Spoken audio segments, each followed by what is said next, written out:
Hello and welcome to this video.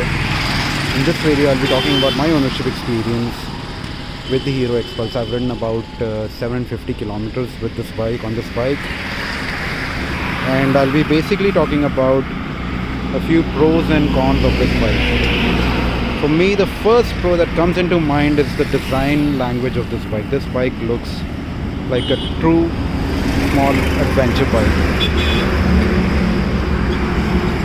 with those long travel suspensions, the big tire in the front, that beak. I think it totally looks like a mini adventure bike from every angle. The second pro for me for this bike has been its price. So I got this bike for about 1,35,000 on road in Hyderabad, which I think is a pretty decent price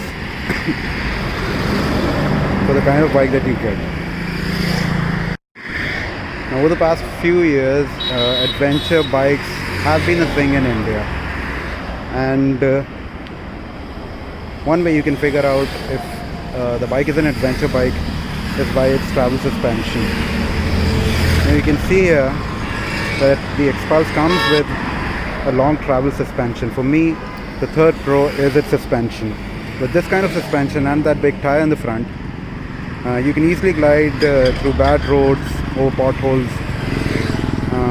I've done it. I'll put a video of me gliding over bad roads on the way to Anandagiri Hills for you to have a look on how easily this bike manages bad roads.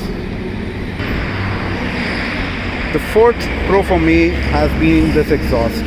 We've recently had floods in Hyderabad, and I was easily able to go through the waterlogging and all because of this exhaust. I had no issue, no tension of the exhaust of the bike going under the water. The fifth pro for me should be this metal bash plate. Good quality metal bash plate that you get with the bike, which helps you go easily off-road. You can just be assured that there's no stone that will come and hit the engine. Now the sixth pro that I feel about this bike is its instrument cluster. You get a lot of information on the instrument cluster with the Hero Xpulse. You obviously get the speedometer here, the gear indicator here, the RPM meter here. You have this navigation over here. You have the time over here, the overall kilometers that you've ridden. You get the eco mode, which helps you analyze if you're going economically on your bike. If you're touring economically on your bike, you have two trip meters. So you have two trip meters that give the information about the kilometers that you've done in this trip, the average speed that you've been in, and the time that you've taken to cover so many kilometers. You have the date over here, and the best part about this instrument cluster is its ability to connect to your smartphone.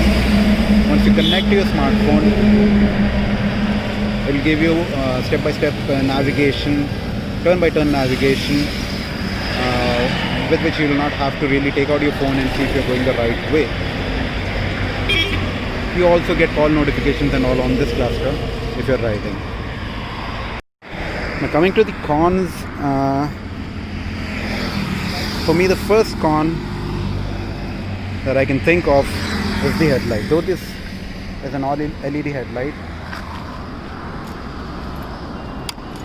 so though this is an all LED headlight, the kind of throw that you get from this headlight is not that great, especially if you're riding in the night on a highway. So the throw is decent, but it's not really wide, so you can see stuff straight but not on the sides. The second con that I can think about is the power of the engine. The engine is decent, it's not very powerful, but if you're someone who likes to cruise, who likes to tour at triple-digit speeds, this is not something for you. Well, for someone like me who cruises at about 70-75 kilometers an hour, decent engine, and I have no complaints about the engine. But then people who like to cruise at higher speeds, no, that's not the engine for you. The third con that I can think about in this bike is the seat.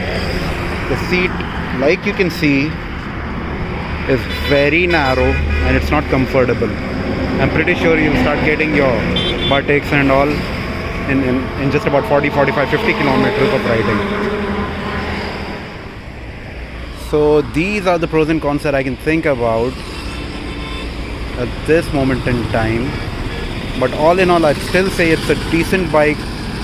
You get a very good bike for the amount of money that you pay. Decent for touring, very good for off-roading. And if you do not have the budget to get a Royal Enfield Himalayan, this is the bike that you should go for. See you some other time, some other day. And how about we kill some time? Let's do a 0 to 100 speed run. In 3, 2, 1, here we go.